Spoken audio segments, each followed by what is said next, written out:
Have you ever noticed how much pressure society puts on women to look a certain way? It's like there's this invisible rule book that dictates what's considered attractive and what's not.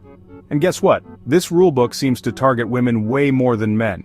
This unfair judgment of women's bodies is something we encounter every day, whether it's in magazines, on TV, or even in casual conversations. This constant scrutiny can be incredibly damaging, leading to low self-esteem, body image issues, and even mental health problems. What's even more concerning is that this bias isn't just a superficial issue. It reflects a deeper societal problem where women's bodies are often seen as objects to be judged and controlled. This essay delves into the reasons behind this bias, its impact on women, and what we can do to challenge these harmful norms. It's time we address the elephant in the room. Why is it that women's bodies are subject to so much more scrutiny than men's? What are the underlying reasons for this societal double standard? Section 2. The Science Behind the Bias.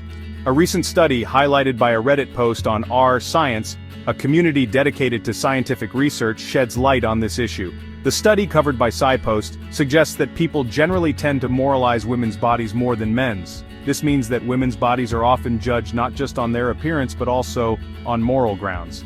For instance, a woman who is considered overweight might be perceived as lazy or lacking self-control. This moralization of women's bodies can have far-reaching consequences.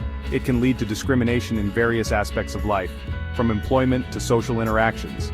Women may feel pressured to conform to unrealistic beauty standards, leading to unhealthy eating habits, excessive exercise, and cosmetic surgery. Section 3. Roots of a harmful norm. To understand why this bias exists, we need to look back at history and societal norms. For centuries, women have been objectified and valued primarily for their physical appearance. This objectification is deeply ingrained in our culture, reflected in art, literature, and media. Furthermore, traditional gender roles have often confined women to the domestic sphere, where their worth was often measured by their ability to be wives and mothers. This emphasis on physical appearance and traditional roles has contributed to the idea that women's bodies are subject to public scrutiny and judgment. Section 4. Breaking down the bias. It's crucial to recognize that this bias is not just unfair, but also harmful. It limits women's opportunities, damages their self-esteem, and perpetuates a culture of objectification. So what can we do to challenge these harmful norms? It starts with awareness. By acknowledging the existence and impact of this bias, we can start to dismantle it.